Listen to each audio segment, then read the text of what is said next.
भारत के महान सम्राटों में से एक सम्राट अशोक को महान सम्राट कहा जाता है। अशोक महान, जिसका पूरा नाम देवानापिडिय अशोक मौर्य था, जिसके पिता का नाम बिंदुसार और दादा का नाम चंद्रगुप्त मौर्य था और माता का नाम सुभद्रागी था। उनकी पत्नियों की बात करें तो कारुवाकी, असंधमित्रा, पद्मावती और तिष्य रक्षित, और उनके पुत्र पुत्रियों में महेंद्र, संघमित्रा, चारुमती, कुणाल जैसे कई पुत्रों का उल्लेख मिलता है। उनके मिले शिलालेख के अनुसार अशोक के पिता बिंदुसार की 16 पटरानियों और 101 पुत्रों का उल्लेख मिलता है। उनमें से सुसीम अशोक का सबसे बड़ा भाई था तथा तिष्य सबसे छोटा भाई था।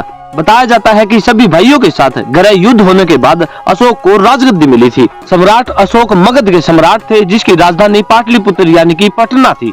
सम्राट मगध के सम्राट जरूर थे, लेकिन कलिंग को छोड़कर संपूर्ण भारतवर्ष पर उनका शासन था।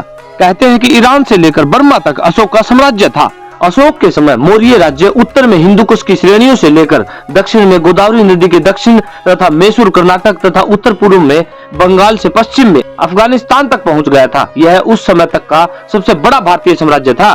अशोक महान ने जहां जहां भी अपना साम्राज्य स्थापित किया, वहां वहां पर अशोक स्तंभ बनवाए। उनके हजारों स्तंभों को मध्यकाल के मुस्लिमों ने ध्वस्त कर दिए। इसके अलावा उन्होंने हजारों बौद्ध स्तूपों का भी निर्माण करवाया था। अपने धर्म लेखों के स्तंभ आदि पर अंकन के लिए उन्होंने ब्राही और ग्रोष्टी 2 लिपियों को उपयोग में किया था।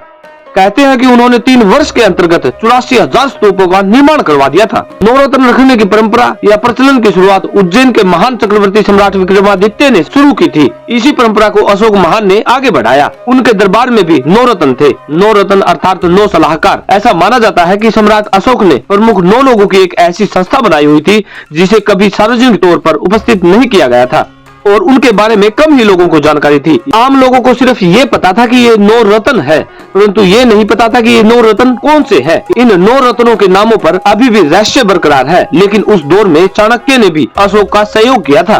परंतु भारतीय इतिहास में सबसे चर्चित युद्धों में से एक कलिंग युद्ध मौर्य साम्राज्य के सम्राट अशोक और वर्तमान में ओडिशा के पास स्थित कलिंग राज्य के बीच लड़ा गया था। महासागर का स्वामी कहा जाने वाला कलिंग एक समृद्ध राष्ट्र था, जिसमें प्रतिभाशाली कलाकारों और शांतिपूर्ण लोग निवास करते थे। 321 ईसा पूर्व तक यह नंद साम्राज्य द्वारा शासित था। व्यापार के लिए महत्वपूर्ण बंदरगाहों और एक मजबूत नौसेना के साथ कलिंग ने अपनी कोस्ट लाइन को नियंत्रित किया और व्यापार में महत्वपूर्ण भूमिका निभाई। इसके अलावा कलिंग अपनी सैन्य शक्ति, सीलोन और जावा जैसे क्षेत्रों के साथ व्यापार संबंधों के लिए भी प्रसिद्ध था। भारतीय इतिहास के सबसे घातक युद्ध यानी कलिंग युद्ध के कारणों को लेकर इतिहासकारों से अलग अलग विचार है। सम्राट अशोक अपने पिता बिंदुसार और दादा चंद्रगुप्त मौर्य के रास्ते पर चलना चाहता था। बता दें कि मौर्य साम्राज्य के प्रथम सम्राट और अशोक महान के दादा चंद्रगुप्त मौर्य राज्य विस्तार के समय कलिंग पर हमला किया था, लेकिन उन्हें असफलता हासिल लगी थी और इसी का बदला लेने के लिए सम्राट अशोक ने कलिंग पर आक्रमण किया था। इसके अलावा भारत के राजनीतिक एकीकरण के लिए कलिंग एक महत्वपूर्ण राज्य था तथा हिंद महासागर पर कलिंग राज्य का एकाधिकार था और यही वजह थी कि ये विदेशी व्यापार को प्रभावित करते थे और अंततः मौर्य के लिए इसे जीतना बहुत ज्यादा जरूरी हो गया था।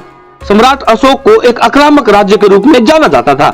वह बहुत बड़ा महत्वाकांक्षी था, इसीलिए अपनी ताकत और शक्ति बढ़ाने के उद्देश्य से कलिंग युद्ध के कारणों में से एक बन गया था। बता दें कि अशोक के पास उस समय की सबसे बड़ी सेना थी, क्योंकि मैगस्थनीज ने अपनी पुस्तक में कहा था कि चंद्रगुप्त मौर्य के समय मौर्यों के पास 6 लाख पैदल सेना, 30,000 घुड़सवार सेना, 8,000 रथ और 9,000 युद्ध हाथी थे और अशोक ने तो इससे भी बहुत ज्यादा बड़ी विशाल सेना के साथ युद्ध के लिए कलिंग की ओर रवाना हुए। उसके बाद ये युद्ध जो धौली की पहाड़ियों पर लड़ा गया था, सुबह के सूर्योदय के साथ शंखनाद की धुन पर युद्ध का आगाज हुआ। कलिंग के राजा अनंत पद्मनाभन और सम्राट अशोक की सेनाएं आमने सामने थी। पूरा कलिंग युद्ध का मैदान भर चुका था। आपको बता दें कि कलिंग की सेना भी कम नहीं थी, उसकी सेना भी उतनी ही ज्यादा ताकतवर थी, क्योंकि कहा जाता है कि उसके साथ कलिंग की सेना ही नहीं बल्कि वहाँ की प्रजा भी वो देश प्रेमी थी, जिन्होंने उस युद्ध में बढ़ चढ़ कर भाग लिया था। उसके बाद दोनों तरफ से घमासान युद्ध जारी हो गया। एक समय ऐसा लग रहा था कि सम्राट अशोक को कलिंग के राजा अनंत पद्मनाभन की सेना पराजित कर देगी, लेकिन धीरे धीरे कलिंग के वीर योद्धा वीरगति को प्राप्त हो रहे थे। इसका एक मुख्य कारण सेना की संख्या मौर्य सेना से कम होना था। दूर दूर तक युद्ध मैदान में रक्त धाराएं बह रही थी, जिसे हर कोई देखकर डर रहा था। इतना लहू देखकर राजा होने के बाद भी सम्राट अशोक डगमगा गए थे। इस युद्ध के परिणाम स्वरूप कलिंग की पूरी सेना का सफाया हो गया। लगभग 1.5 से 2 लाख कलिंग के सैनिक मारे गए, जबकि 1 लाख मौर्य सैनिक वीरगति को प्राप्त हुए। इस युद्ध के बाद दया नामक नदी खून से बहने लगी। लाखों क्षत्रिय और पुरुष जान गंवा बैठे थे। यह सब नजारा देख सम्राट अशोक का सर चकरा गया था। उनकी आंखों से लगातार आंसू बह रहे थे। उनका हृदय परिवर्तन हो गया था। और इसी युद्ध के पश्चात ही सम्राट अशोक ने शपथ ली कि वह भविष्य में कभी युद्ध नहीं करेगा। इसके तुरंत बाद उसने बौद्ध धर्म अपना लिया, साथ ही धम्म की स्थापना भी की, जिसके तहत उन्होंने नियम भी बनाए और उन्हीं के अनुसार जीवन यापन करने लगे। अशोक के धम्म अथवा धर्म से आशय है कल्याणकारी कार्य करना, पाप नहीं करना, मीठी वाणी, दूसरों के प्रति अच्छा व्यवहार करना, दान तथा दया आदि करना। यह परिवर्तन कलिंग युद्ध में विजय के बाद चक्रवर्ती सम्राट अशोक के मन में आया था और इसी वजह से अशोक ने धम्म की स्थापना की। उसके बाद सम्राट अशोक ऐसे सम्राट बन गए थे जिन्होंने बौद्ध धर्म के माध्यम से दान पुण्य किए और कई ऐसे परोपकारी कार्यों द्वारा लोगों के जीवन में बदलाव किए। उसके बाद अशोक अपने अंतिम शासनकाल में बीमार हो गए और अपने शासनकाल के 37वें वर्ष में पाटलिपुत्र यानी आज के पटना में 72 वर्ष की आयु में मृत्यु को प्राप्त हो गए।